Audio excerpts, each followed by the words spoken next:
I think a materialist approach to things is very, very consistent with my experience in Christian social justice.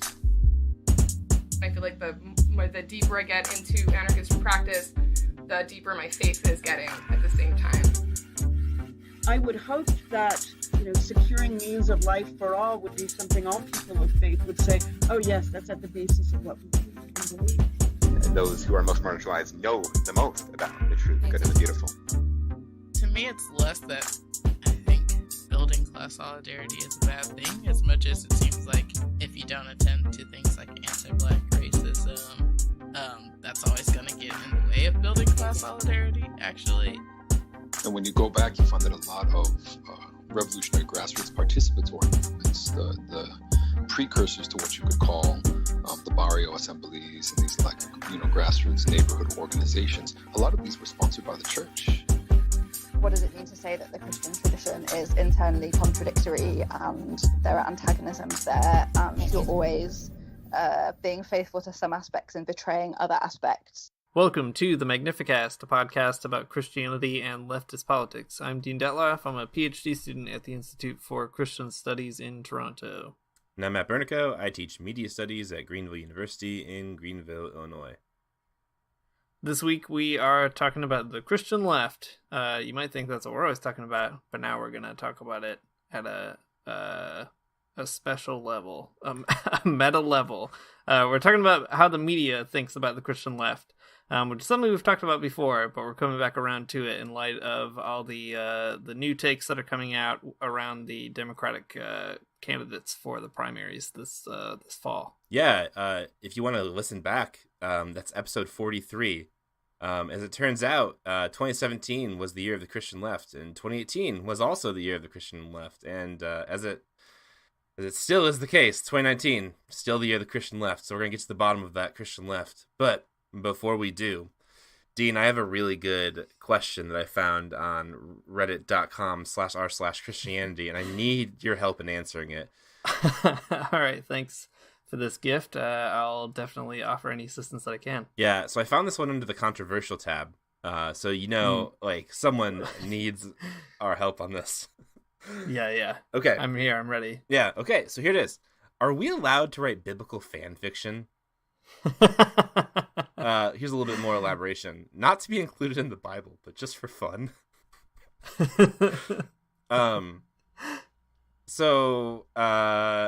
Okay, and here's the answer that somebody else gave, and I think it's kind of on the right track, but I think I want to hear more of what you have to say.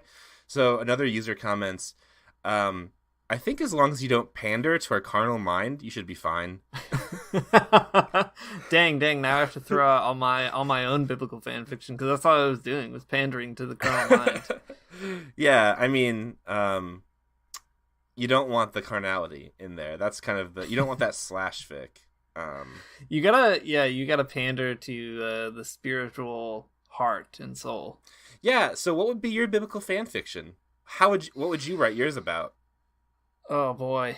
I'm just trying to think of all the greatest biblical fan fiction I already know about. I mean, there's lots of Hollywood renditions, of course, but I love the Gospel of Thomas, for example. It's just a really good example of some good biblical fan fiction, talking about Jesus making little birds out of clay and raising up kids from the dead when he's a little kid and telling off his parents. I like that a lot. So, yeah, give me a sec just to sort of ruminate on these kinds of stories. Yeah, while you're thinking about it, can I give you mine? Yeah, please do. Okay, so it's Shadrach, Meshach, and Abednego, right? But yeah. They're the Justice League. That's pretty good. Yeah, they all have superpowers, and it is to not be burnt in fire, so... Pretty good. Surprisingly useful superpower, actually. One you'd think wouldn't come in handy too often, but that one time, very important power to have. Exactly. They were all bitten by radioactive fire, and that's why they can do it.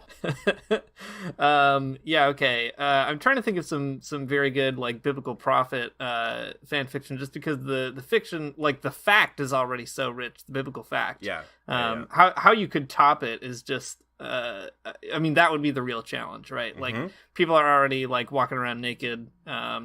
They're cooking their food over cow poop. They're staging tiny battles at the city gate. I guess I'd want a prophet who was just sort of like an ancient internet troll, just like shit posting in ancient Israel. I think that would be really good. Some sort of prophet that just wanders like in his underwear into the king's bedroom, in some kind of bizarre getup, basically just sending around like hieroglyphic memes or something. I mean, clearly I'm not an ancient studies scholar, but I imagine if I got enough of them together, I could come up with something. Yeah, I'm certain that that would make sense. It could pander. The only thing is I'm worried it could pander to the carnal mind a little too much. That's the thing. I can't really get myself out of that principle. Yeah, I mean, you don't want to do a sort of fanfic about Song of Songs or something, because really that's just you being kind of horny, you know? The carnalist of minds. Yeah. The spiciest of songs. Yeah. How about, like, what if in the Church of Acts, but Batman was there? So like a crossover episode you're thinking here. That's what I've got in my brain, yeah. And Batman is hunky, but I don't think carnal, I wouldn't say. Yeah, the thing about Batman in the Church of Acts, though, is he's obviously like an Ananias and Sapphira character. Ooh, Bruce Wayne is never going to give away all of his property. Yeah. Okay, good point. Yes, Batman would be a Roman centurion, for sure. That's good. Okay, I like that. What if the Flash was a disciple? You're really committed to this DC universe, but in the Bible. Yeah, I'm down. I'm here for it. Yeah, I think it makes a lot of sense. Okay, so Paul, but he's the Martian Manhunter. Okay, here's the thing. I was thinking the other day, what if cartoons got saved? That's actually my motivation behind all of this, because like I watch Justice League, I watch Teen Titans, I see Aqualad, and he's out there struggling with carnality and the flesh, and I just wish Aqualad, I wish he could get saved. Or Raven, specifically. I mean, she's someone that could use the light of God in her life, being the spawn of a big demon and all. She's got a very big God-shaped hole, no doubt about that. I appreciate this is also just a good way to relaunch Chris Rice's career. Yeah. He needs all the help he can get. Chris Rice, please do this for us. What if the Justice League got saved, though? Chris Rice's biblical fan fiction is a good album I would listen to. Yeah, absolutely. Hey, you know what the worst Christian fan fiction is, though? That's a really good segue, actually. Just journalism in general about religion is pretty bad. Good job. We brought it around. We got it. So, as far as journalism goes, there's a cottage industry of folks working the religion beat who have all manner of extremely spicy takes on what they've called the Christian left, or sometimes the religious left when they're feeling ecumenical. There are two different ideas, honestly, but I mean, within the context of this show, we'll probably just talk about the Christian left because that's what we can speak to. Yeah, speaking of that distinction, it's actually probably important to say up front here, there's a great article at Sojourners by, who is it? Harmeet Kambodge about, the title is The Media's Religious Left is Erasing Marginalized Communities of Faith. It's a really, really kind of simple and clear argument, but the thrust of it is that when people talk about the religious left, what they're really doing is talking about the Christian left, and they're also specifically talking usually about like the white Christian left, and they end up sidelining all these really important actions done by all kinds of other people. That's something to just like flag up front, and then to say that basically we're going to focus on the Christian left specifically just because that's kind of our wheelhouse. But that's not to sort of try to draw all the rest of the possibilities for faith communities on the left into this one narrow gap. And we'll try to be mindful of that as we go. Yeah, totally. Extremely important point. Well, so if you yourself out there following sort of what's been written and pronounced about the Christian left in the ongoing media cycle, you've probably heard a lot of things about it already. So you might have heard, predictions about it being on the rise, or the statistical impossibility of the Christian left. That's a good one that people will make every now and again. Or how the Christian left already exists and you just didn't notice it because you're a dingus. Yeah, or the other one that Dean just said, like, how the Christian left discourse erases, progressive elements of other faiths, which is a good point too, right?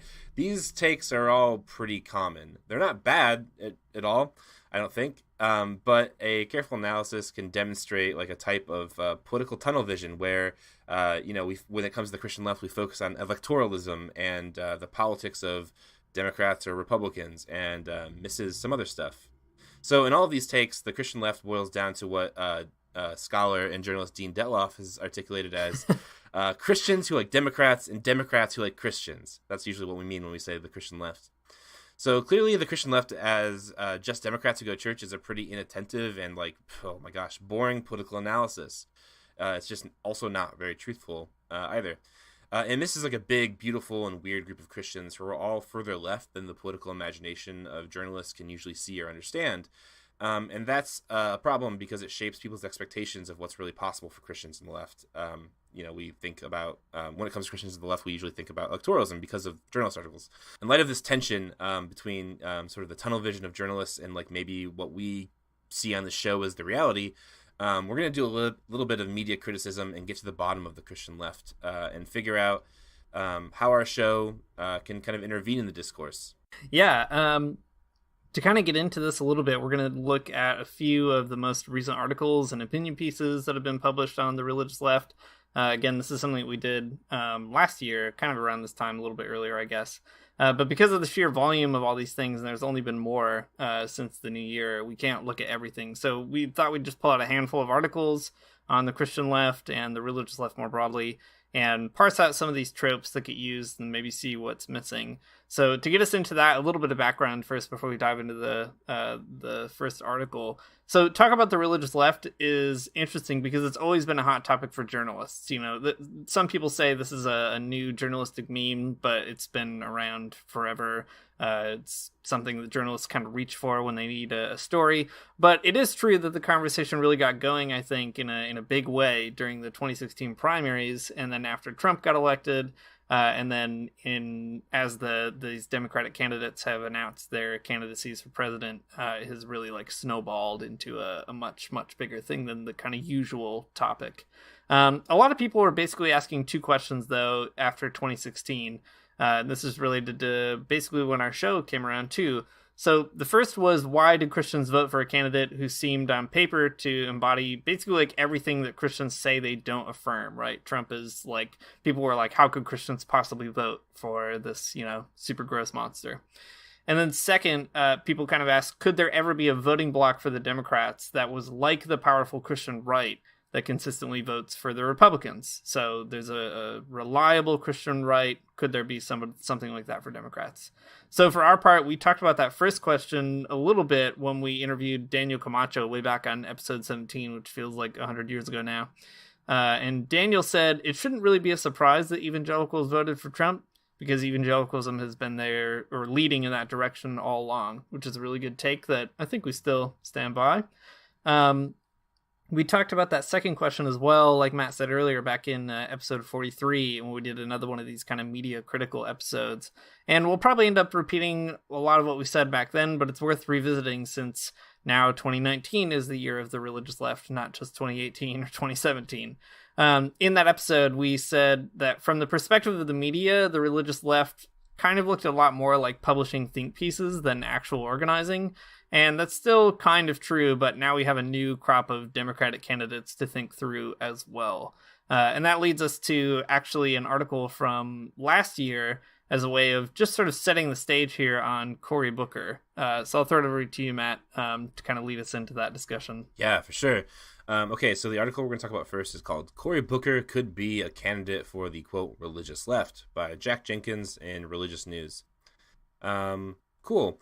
So it's a really straightforward article for the most part. It's basically just kind of giving a profile of who Cory Booker is. This is like right when it was kind of clear that he was going to run for president. And Jack Jenkins just kind of lays out the case about, who Cory Booker is and why he's kind of like a person of faith and why that should matter to people who are Democrats and religious. Okay, I'll say this too. Like, when this article came out, I got really mad and annoyed about it, and I posted about it on Twitter, and then Jack Jenkins got really mad at me. And I don't know, fair enough. Jack Jenkins otherwise is like a fine journalist, so whatever. I just didn't like this article, and I still don't. But whatever. Whatever, man. I don't care. I have nothing to lose here. So I'm going to read a little bit of it, and you can kind of get a feel for like kind of the idea behind the discourse and types of rhetoric that it seems like are important. I guess I wanted to pull this one out specifically because it's a really good example of like I think like the think PC type of religious left journalism or Christian left reporting, where it's like this person is just like a Democrat who goes to church and they are religious and like, wow, you should be grateful and think about how cool that is. And like the religious left could be a thing because of it. So here's a little bit I'll read here. Okay, so Booker claims that his faith is not partisan. He said religion is a way to reach across the aisle. Republican Senator John Thune is reportedly a member of his Bible study, along with New York Senator Kristen Gillibrand, another potential Democratic presidential hopeful. But if Booker is unapologetic about his faith, he's also unapologetic about the potential political effect of his God talk. Then a quote, I think Democrats make the mistake often of ceding that territory to Republicans of faith, Booker said. Okay, so this is kind of what like the Christian left reporting looks like, I think, or at least this is what it looked like in 2018. Cory Booker is a Democrat. He's a Christian. He has like roots in the Black church, and like, isn't that all very cool? This is the way that his faith interacts with his political life. It makes him nonpartisan. Isn't it neat that he has a Bible study with a Republican? I don't think it's that neat, but fine. Yeah, so like that's what it's about, right? It's just trying to make this link between Cory Booker as politician and Cory Booker as like religious person, and there you go. What do you think, Dean? Yeah, no, I think that's right, as sort of an interesting way of building a religious aura, you could say, around a candidate in particular. Yeah, I mean, Cory Booker is a fascinating character as well, because to see him as the candidate for the religious left to kind of make that statement makes a number of assumptions. One of those assumptions being that the religious left is a bloc that could have a representative that would be a Democrat in the first place. Yeah. Right. So we're already kind of seeing that truncated vision of, you know, how the religious left kind of gets limited into electoral politics. And I think that's a huge problem. But I think even given all of that, the kind of measure for how somebody expresses their faith or whatever, like the bar seems to be pretty low. And it's fine. Like Cory Booker, I have no doubt that he's probably like a, you know, like an authentically Christian person. Like that's fine.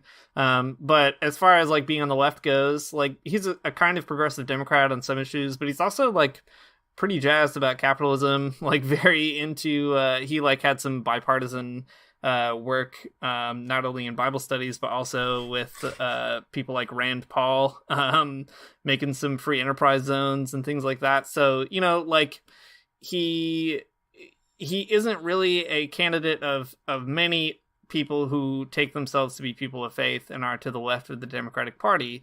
But a profile like this, I think you're right to be frustrated by it, because it sort of automatically presumes that this is kind of the base level of entry that you really need, just to be a Democrat who's willing to talk in public about their faith or something. Yeah, okay, so it goes on a little bit further and says something that's like kind of interesting, and what I feel like is actually an extremely partisan thing to say when it comes to religion, but Booker claims this faith is not partisan, so what can you do?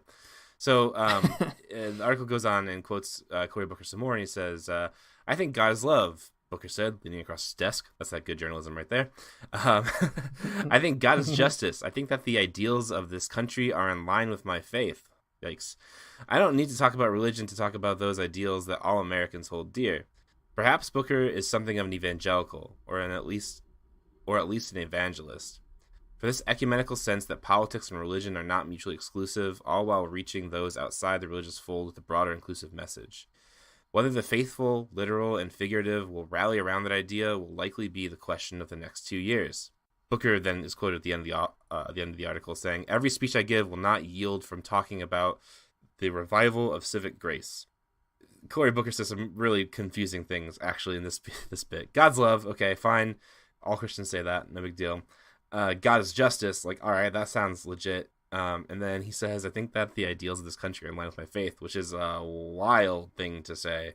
No, actually, they're probably not. I mean, an imperialist country that like is, all stolen land is probably not actually in line with your faith if you think God is justice. But I don't know. I mean, Cory Booker doesn't, I think, know what he's talking about there. Still, Jack Jenkins kind of ends the article in an interesting way. He's kind of, making a prediction about how important this question of the religious left will actually be. So he says, we'll see basically whether or not people rally around the idea that religious left is important. And like, I think when I read this article, I was like, Jack Jenkins, no, I mean, no one will actually rally around this question. But I think I'm kind of wrong, actually, or at least I'm a little bit wrong, because journalists have definitely rallied around this question, but not about Cory Booker. That's kind of the other interesting part of this too, is that Cory Booker could be a candidate for the religious left, says Jack Jenkins in 2018. But what happens is actually something really different, that journalists do rally around this idea of the religious left, or the Christian left specifically in these contexts, because that's Cory Booker's a Christian. But Cory Booker kind of falls out of the limelight when it comes to the Christian left, and instead somebody else steps in. Old Mayor Pete. Young Mayor Pete, actually. Extremely young Mayor Pete. Teen Mayor Pete. Teen Mayor, Pete Buttigieg, Teen Mayor for Teen President. I love that. He's just president of the teens. That's no big deal. I don't know why, but just like Pete Buttigieg gives a very big Teen Wolf vibe to me. Or even like a Marty McFly vibe, actually, and that I'm not even saying that ironically. Yeah, he's got a Back to the Future energy. Yeah, I mean, he seems like the same height as Michael J. Fox. Yeah, that's right, and he seems like he could turn into a wolf at any moment. So what I love about this shift from Cory Booker to Pete Buttigieg is that it actually describes, or kind of performs, this weird like journalistic inability to like focus on one question at a time. Yeah. So yeah, like, all right, in 2018, Jack Jenkins, to his credit, for all of our maybe like political disagreement or whatever, he is the kind of person who's been like desperately trying to get people to think about the relationship between faith and politics. I think sometimes in the wrong way, but whatever. Kudos to him for saying we ought to at least think about it. But what's crazy is that as soon as everybody did start thinking about it, they all sort of disagreed with Jenkins about who that person would be. And that's not to make a judgment call on Jack Jenkins' kind of, prophecy powers or whatever, but rather everybody responded to a candidate that was really going hard on the religious left rhetoric himself, that being Mayor Pete. So if Cory Booker was talking about civic grace and kind of towing this, like, I think you could say, like, careful line about talking about his own faith. So he'll be like, yeah, I think God is love and God is justice, but also like America. Mayor Pete is kind of wading into the discourse with a lot more, I don't know what you'd say, like proactive rhetoric around his own sort of faith. I mean, like, I have a couple Google alerts set up for the Christian left and the religious left, and it's like every day I get an article about how like Mayor Pete is like a gay Episcopal who's all about those two things at once. It's just a really big thing. There's been a number of articles, and we could talk about so many of them, but I think that it's actually probably good to talk about one that was written by Guthrie Grace Fitzsimmons, who's been covering the Christian left and religious left a little more broadly for a little while now, that he wrote for CNN. So it opens with some commentary on Erick Erickson, who's been complaining about Episcopals lately. Not worth talking about him. But Guthrie uses it to demonstrate that, he says, quote, progressives all over the country are challenging the fundamentalist stranglehold on what it means to be Christian. And in Buttigieg, we have an amazing role model whose mere existence as a gay Christian running for president inspires me. Buttigieg has leaned into his faith, giving interviews about his religious beliefs, and appearing to incorporate it into his stump speech. I think that's actually a really important kind of moment. Mayor Pete has just sort of taken this like Midwestern kind of sensibility, and he's like, yeah, I'm a person of faith, like all these other people of faith that I live with and live around, not like these coastal elites or whatever.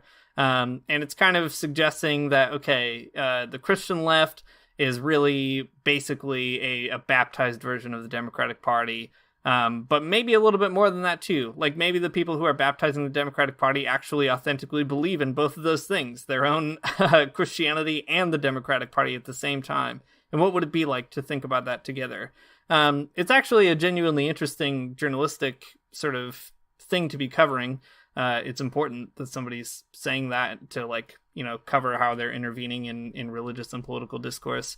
But again, I think it leads us to that same problematic tunnel vision with respect to the Christian left in general. Because if Mayor Pete is the symbol of the Christian left, as we'll talk about maybe in a minute, that leaves out a whole lot of very, very important people who are further left than the Democratic Party will likely ever be. Yeah, it is frustrating because it has all the trappings of, like, I mean, Mayor Pete has all the trappings of, like, a really progressive kind of figure, right? Like, he's, I mean, he's a gay Episcopalian. Like, that's like legit. That's great. But like when it actually comes down to policy, or like when he starts talking about what he's into, it's really disappointing. Like, not even is he into like free college for people. Like, that's like, you know, I mean, maybe it's like a bad litmus test for the left, but it's like, you know, at least a litmus test for the left. Well, all that being said, though, the Grace Fitzsimmons article is also like very sweet because he kind of incorporates about like how Mayor Pete is kind of like an important figure for his own life and his upcoming marriage, and it's like a sweet story, and I like that. So there's some good things too. That's probably actually the best part of the entire article. I think so too. I should say, actually, I mean, I don't know, there's been a lot of talk about that too, right? Like, within different sort of LGBT outlets, people have been talking about whether Mayor Pete is good or not, for basically, like, the acceptance of gay people in public life and in Christianity more generally. Obviously, like, neither of us are capable of rendering any kind of judgment on that.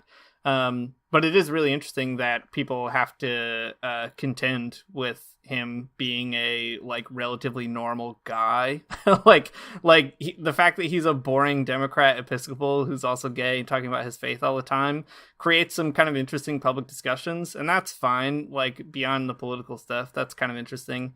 I will say, though, the most disappointing thing about Pete Buttigieg is that his dad was a translator of Gramsci's work into English. And what a huge bummer it would be if you translated one of the most important communists in the 20th century and your son turned out to advocate democratic capitalism. It'd be very sad. I wouldn't like that at all. Well, so far we have these two articles, and obviously they're not happening in a vacuum at all. One's very recent, one was a year ago, but still we see like some very similar tropes kind of emerge. Just in that first bit you read, Dean, progressives all over the country are challenging the fundamentalist stranglehold on what it means to be a Christian, and you get the same kind of feeling from the Cory Booker thing too, that like there is something called the religious left, and that like it values these things, and it's not just evangelicals and fundamentalists and right-wing stuff, right? So we have this trope that like there's actually a voting block of like Democrats that this might matter for, or there's a voting block of the left, whoever they might be, right? Like, that's probably something we should get around to talking about at some point here, is like, in this sense, what is the left? And it's, you know, not a very robust left, I think, but still. So that's what we got so far. Anything else we think we should pull out from these two? Like, any comparisons? Maybe one thing, just to draw this into a wider context before we move to the next article. So we've got Cory Booker, we've got Mayor Pete, but this idea of kind of finding the religion angle on all these candidates is also something that's been coming out a lot. So journalists have been following like Elizabeth Warren or Kamala Harris or whatever to look at, for every time that they are talking to a group of pastors or mentioning their faith in public. It is kind of interesting that some of them don't really get talked about as often as these other two candidates. Like Booker and Buttigieg have become the kind of go-to talking people, but all these other people talk about their faith in public.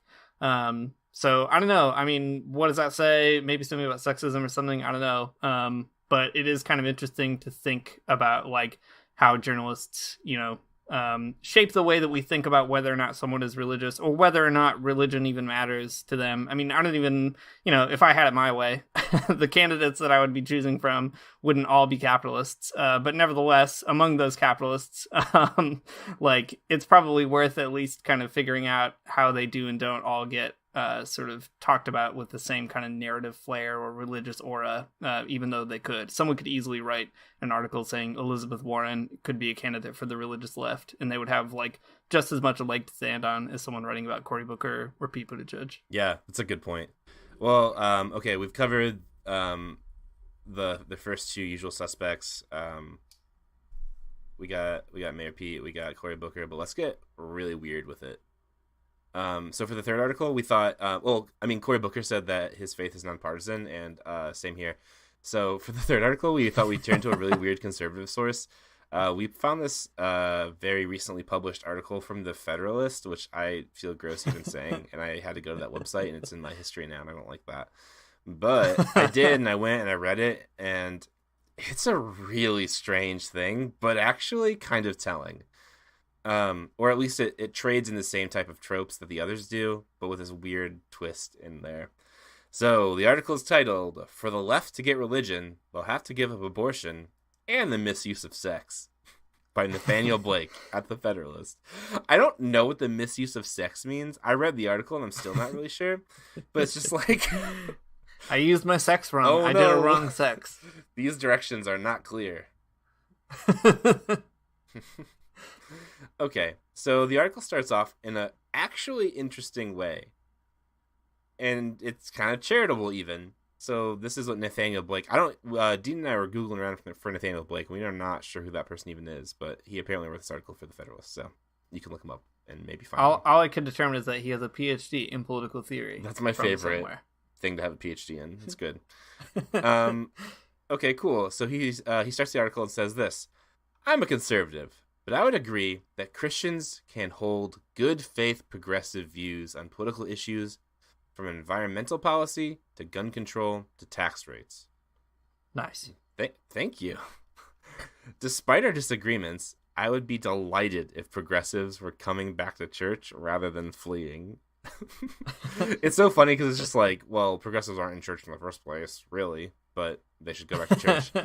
I mean, whatever. It's like a weird kind of like either like ignorant thing to say or kind of backhanded, and either way is fine with me. I don't care. I do love this though, that it's like I'm a conservative, but Christians can actually have progressive views in good faith. If that's what he thinks, I don't know why you would still be conservative, but fair enough. I mean, whatever. It's just that sort of marketplace of ideas, I guess. I love it because that sentence is like, I'm a conservative, but you know what? The Pope's still Catholic.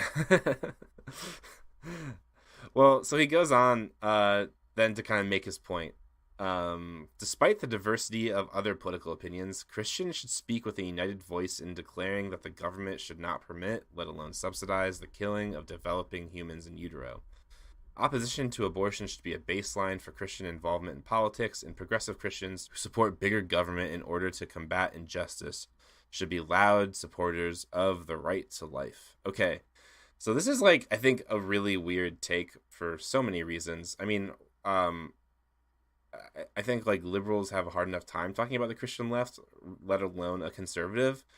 But this person has like a really interesting take, I guess. It's interesting to me because it's just like Nathaniel Blake thinks that I guess two things: that it's good if progressives come back to church, probably because it means they'll be like reformed in some way. Yeah. But also because it's like, if they come back to church, there should be this. They should like it should be like, you know, ethically coherent for them to stop supporting abortion or something, right? If they're so interested in justice, then they will obviously take this position up. And that's really weird. This is like a take that is, I think, completely outside the norm. And I don't know exactly what to do with it, but it's an interesting one that I read, and I thought I would share it on this podcast right now. Yeah, I mean, that one, the take in general that the religious left should include people who oppose abortion is not unique, right? No. That's like you could pick up like any Catholic magazine and probably read that somewhere. whatever. And it's true that that's like something that people on the religious left in terms of electoral politics actually have to figure out, I guess. But like the thing that's crazy is that he says like progressive Christians who support bigger government in order to combat injustice should be loud supporters of the right to life. It's just like a bizarre connection. Yeah, like, totally. If you love big government, then like I guess you hate abortion. And I don't know, not very convincing. Not gonna bring those progressives back to church. I don't think. I don't think so either. I guess that's what makes it so weird to me, is that he thinks that, like, I don't know. It seems like in this instance, it's like Christianity is kind of like a means to an end for him. Right. I hope that's not too uncharitable of a read, but it's such a weird thing. I don't know what else to think. Like, he starts off first saying like, well, it's like Christians can be progressive in good faith. It's totally possible. Christians, did you hear that? Or progressives, did you hear that? Like, you don't have to. You can go to church. It's fine.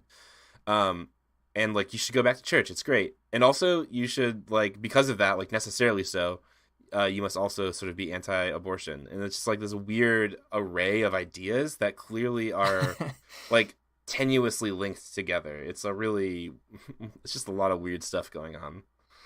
Yeah, it's also strange, like, the implicit reasons that progressives leave here are bizarre. Like, the insinuation, I think, is that progressives leave the church because they differ on positions of environmental policy, gun control, and tax rates, which is not the case. And if they, like progressives, okay, it's true that lots of people who are progressive probably don't end up going to church as much for a number of reasons.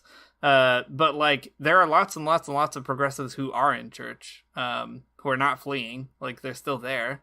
The mainline church is like a whole big giant church, and they're not, they're hemorrhaging members or whatever. But like, I don't think people are leaving because they're progressives, as opposed to being conservatives who are like coming back. I don't know. It's just strange to kind of presume already that like the church is a conservative institution for the most part, and progressives are kind of just voluntarily leaving because they like change their mind about a host of issues. Maybe that's not what he's saying, but it just seems to be kind of reading between the lines. Right. That is definitely like a trope, though, of this type of like article, that like there needs to be representation of a religious left, there needs to be representation of a Christian left in like national politics. So people like progressive Christians will feel like they actually have a place in church or something. But I think that is like a weird assumption that like they wouldn't just feel that way going to like a mainline Protestant church or something like that, right? Like that you need that sort of person as president to make, to give you permission or something.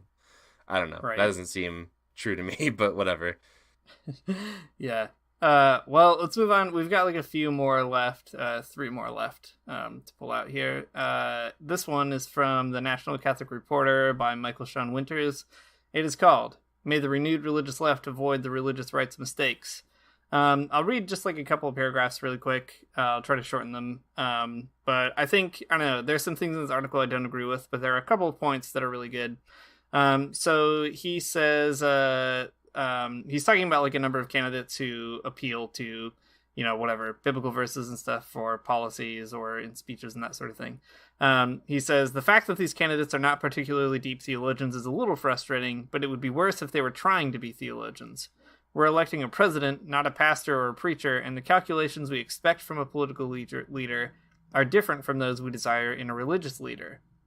And then he goes on to make another pretty good point, I think, where he says, "The voters do not want a president who is constantly bowing before the altars of the gods of political correctness." I don't know what that means exactly, but he goes on to say, "Religion could provide a way to balance out competing values if only someone will engage as a prod, not a prop to their politics." What I think is actually good about these points, despite being couched in a few arguments I don't particularly love, is that it's true that like politicians, it's okay for a politician to be a politician. They don't actually need to double as a voice of faith in the public sphere or something. And I appreciate that this comes in something like the National Catholic Reporter, that like the fear is not of a kind of, secularized public space or anything. And it's also not arguing for a secularized public space. It's just saying like, well, we don't need religion to be kind of like a weird tacked on ornament to like all the policies that actually will make a material difference in people's lives. I think that's actually like a very good thing. That the idea of the religious left becoming a rhetoric that could actually paper over real policy differences is something that would actually be really bad. It would probably be good for a lot of journalists' careers, but it would be very bad for the rest of us. Yeah, I think it's actually a good point to bring up that, like, okay, presidents aren't pastors. Yep.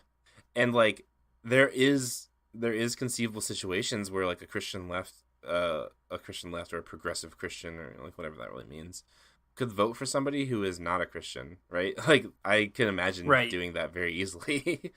And I think, like, in a lot of ways, I mean, that is definitely the problem with the religious right, is that, like, Donald Trump is, you know, I think in a lot of ways for evangelicals, a religious figure. So I think it's good advice. Yeah.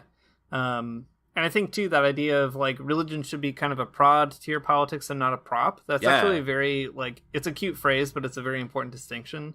Like, your faith community should actually trouble your political positions, I think.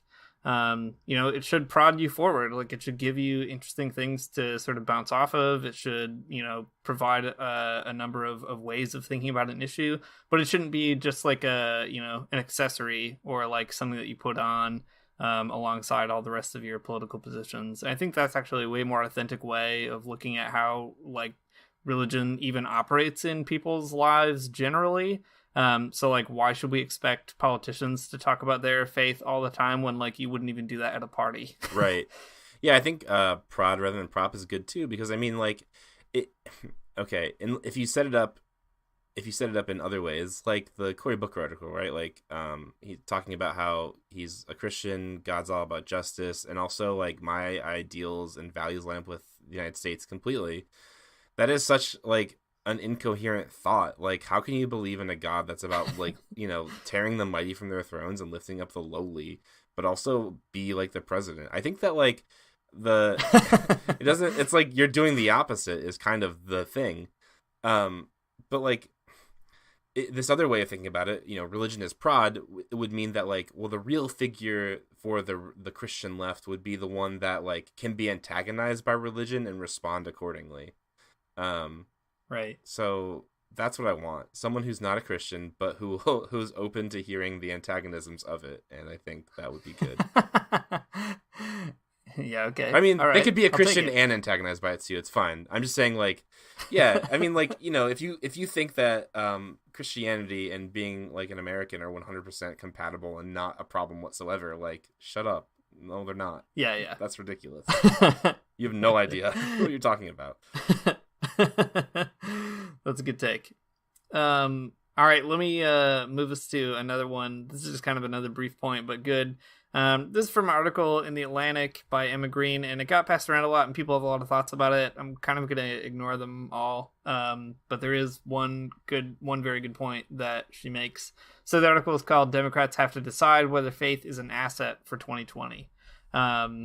This particular point isn't really the overall point she makes in the article, but I think it's good.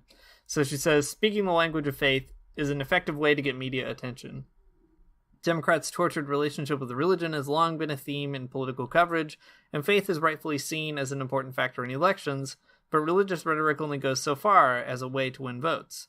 The more important measures of candidates' savviness about faith and politics will be in their campaign substance and structure. Mm-hmm. And then she quotes somebody that she interviews saying, it shouldn't just take a politician quoting Matthew 25 for you to be all in. You need to be paying attention to the policies, to how much of their actual time they're spending on issues you care about and on institutions and organizations you care about. I think that's a really important paragraph. And there's 2 points that are made. The first being that talking about your faith is a really good way to get media attention. Yep. I mean, that is super obvious. That's the whole thing we're talking about in this entire episode. And, you know, whatever, that's a thing. So we should be kind of suspicious of that maybe, or at least, like, thinking harder about it. But the second point is that if you really want to kind of figure this out, like the question of where people's faith influence goes, then you should just look at how people develop their policies and where they're actually spending their actual time. Mm-hmm. I think that's a really, really important materialist way to think about these issues. Yeah, I think that's good, right? I mean, like, Mayor Pete can say all the stuff about the religious left he wants, but, like, you know, still at the end of the day, he's just a Democrat capitalist. Yeah, exactly. Okay. Cool.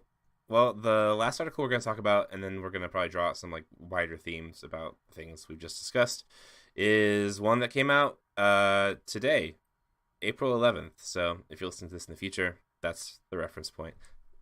For some reason that's important. I don't know why. Okay, so the article is called "Talk of a Rising Religious Left is Unfounded. It Already Exists" by Liz Bruenig in the Washington Post. There we go. I don't like talking about Liz Bruenig because she runs a competing podcast and a competing brand, and she doesn't pay us to talk about her, so I don't like to do it. Yeah, she does post extremely good baby photos, though, and I can appreciate that. Yeah, who doesn't? I respect the baby game. Yeah, for sure. Love the baby game. That's my favorite game. So Liz Bruenig writes, talk of a religious left is puzzling in part because there's an already existing religious left. It just lacks the money, numbers, and partisan leverage of the religious right. Okay, that's true. Good point. It's like this article might be good, is kind of my feeling. Then she goes on to say, while white evangelical Christians make up the single largest religious bloc in the Republican Party and have for decades, the biggest single bloc in the Democratic Party belongs to the nuns, who claim no religious affiliation, and their share is growing. In 1997, nuns made up just 9% of the party. In 2017, 33%. Democrats do not appear to be growing more religious with time. Neither does it appear likely that any particular religious constituency will gain the kind of dominance within the party that evangelical Christians have achieved on the right. Okay, so I like this point that she makes because it's like it contextualizes like the actual importance of like a not a Christian left but a democratic left, in the sense that like you can't. There's a sense in which people are like, oh, there's a religious right. Well, there should be a religious left as well, or there should be Christian left as well. But this is kind of is helpful because it contextualizes it, where it's just like it wouldn't mean the same thing even if there was. Right. Like the block of Democratic Christian voters is like it's there for sure. Like there are progressive Christian Democrats, but it's like not a significant part of the party, and it's not a significant growing part of the party. And I think that Liz Bruenig helps us set that part of the narrative straight, and helps us kind of disentangle some of the big ideas there. So that's good. Yeah, I think so. Cool. So then she makes, I think, the next point I like, but kind of that's fine. She says, like, the Democratic Party basically isn't the end of the Christian left. I'm paraphrasing. She also cites some, like, grassroots organizations that she thinks are important, too. So she says stuff about the Catholic worker. So that's amazing. Fantastic. That's that's amazing. That's great. That's what she should do. And then this other organization called Faith in Action, which is something I'm not as familiar with, but I think it's like more of a Protestant organization. I checked out their website, and they have generally progressive-y types of language, but, they're just progressive-y types of language, not like, socialist or whatever. So she concludes her article saying, activism and organizing seem much more the natural mode of the religious left than I'll start the whole sentence over. She concludes saying, activism and organizing seem much more the natural mode of a religious left than an intra-party power playing, and those small but meaningful ways the religious left lives on. And I think that's good. I think that, like, Liz Bruenig's take here is not unlike the one that, Dean, you had in your Substack, and it's good. Just, like, it kind of gets maybe at what I was saying, too, a second ago about that, like, more of an antagonistic power or the prodding power of the Christian left through activism. Than party power. So it's good. I think it's a pretty good take and a way more nuanced take than I think what we even saw like last year or something. Yeah, I think so. And yeah, you're right. I mean, this is kind of a very similar argument to what I was making in this thing that I wrote for Substack, which is a newsletter that I started about coverage of the Christian left in particular. And yeah, one thing that I would do to maybe just expand Liz's points here, to kind of echo the points I made there, was that, like, she's totally right to make this point that the Democratic Party isn't the end of the Christian left. Very important thing that we should keep on saying and keep in mind as more and more articles will inevitably come out about the possibility of a Christian or religious left. But as we think about where the Christian left keeps going, certainly activism and organizing, that's where you should look. But it's also, I think, important to ask where are Christians in these other left groups more broadly already. So certainly Christians are not probably the majority group in, for example, the Party for Socialism and Liberation, but like there are Christians there. There are Christians in the DSA, lots of them, of course. There's Christians in Antifa. We've talked to them on this podcast. And I think that if we want to come up with a real kind of picture of the political, like the radically left political Christians, it would be good for us to also expand our horizons of where we go looking for the Christian left. So not just in like NGOs or organizations. The Catholic Worker is maybe an exception because everybody knows who they are, but also kind of just inquiring into leftist organizations that exist now and looking for where the Christians are. I mean, there are so many stories that just remain to be told, interviewing and profiling people in those kinds of movements. I mean, who doesn't want to read about like a Christian Marxist-Leninist in like, you know, I don't know, Iowa?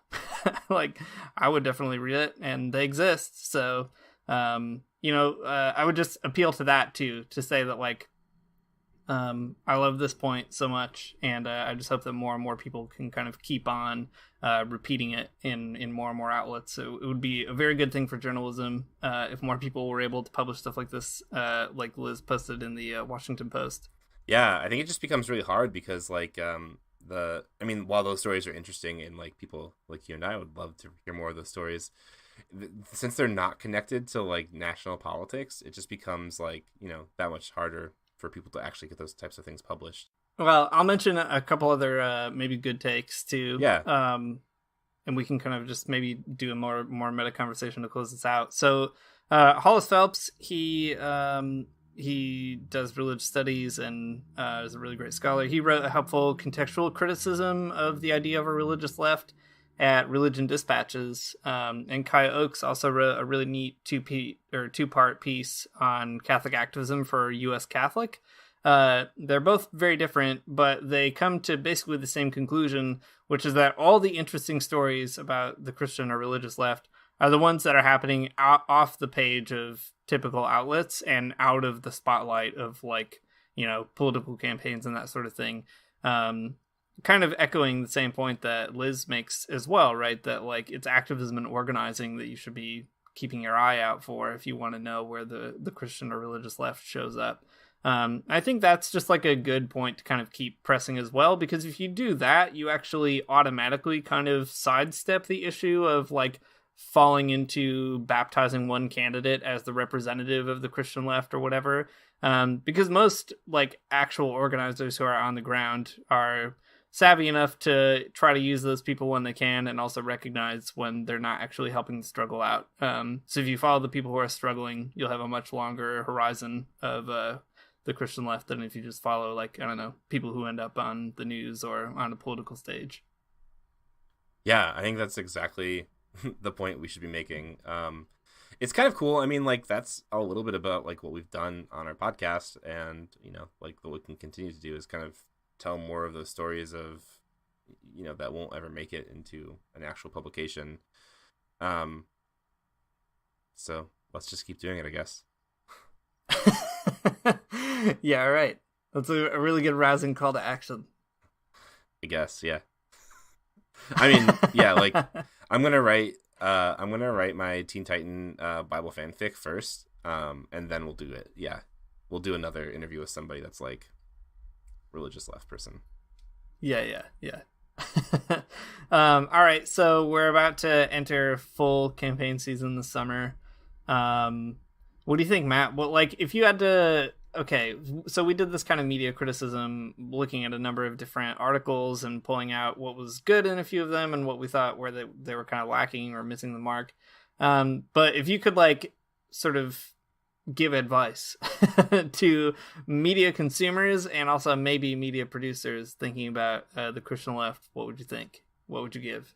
I mean, first and foremost, I would say, like, what do you mean by left is always the question I want to ask people, I think, when it comes to the Christian left or any left, I think, in general, when it comes to campaign season. Like, what is left? Is democratic capitalist left?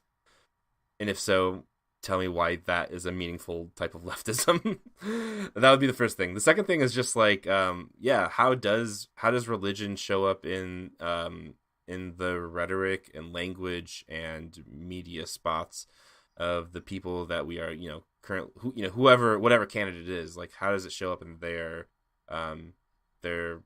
speech, their life? Like, is it just about like talking about being the religious left, or talking about like how there are progressive Christians who should vote in this particular way, or is it actually about siding with the poor? Is it actually siding with people who are marginalized and oppressed? I think those are the things I would look for.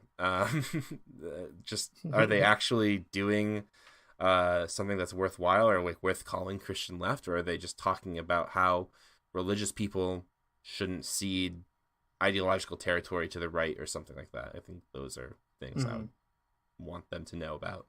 What do you think?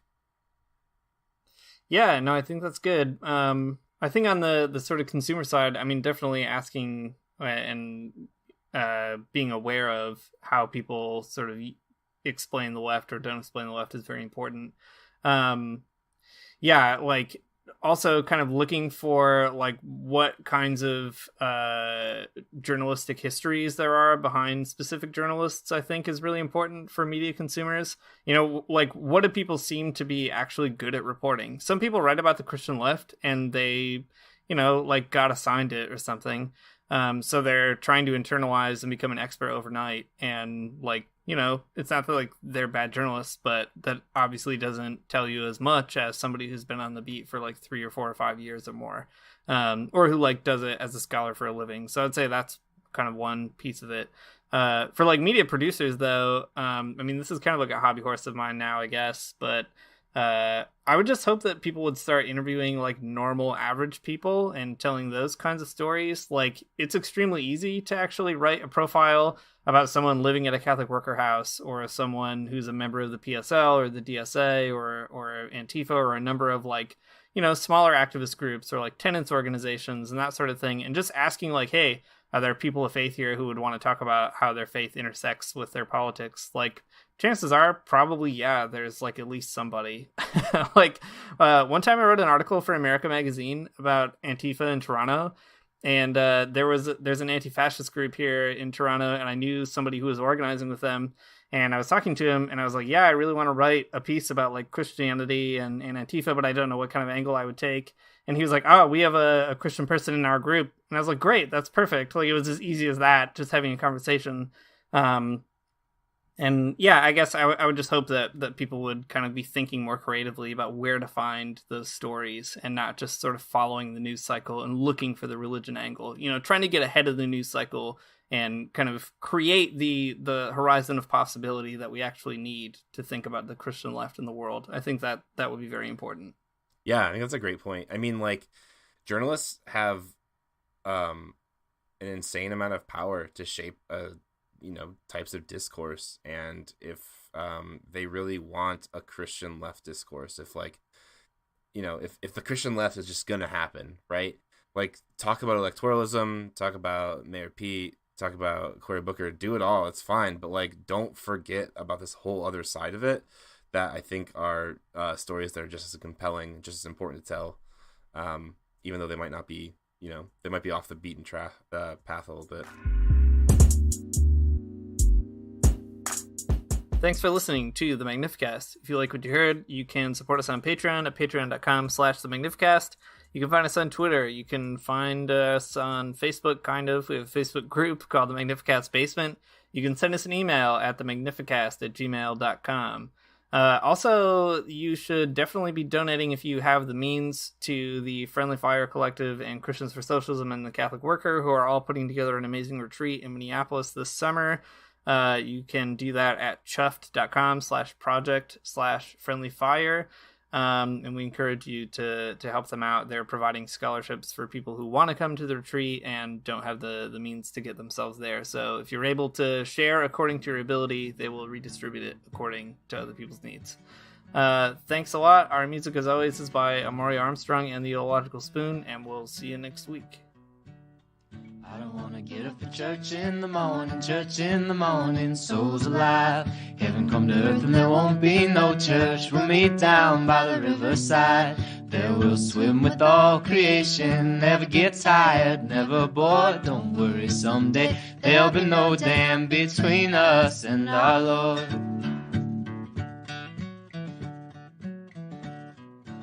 Jack said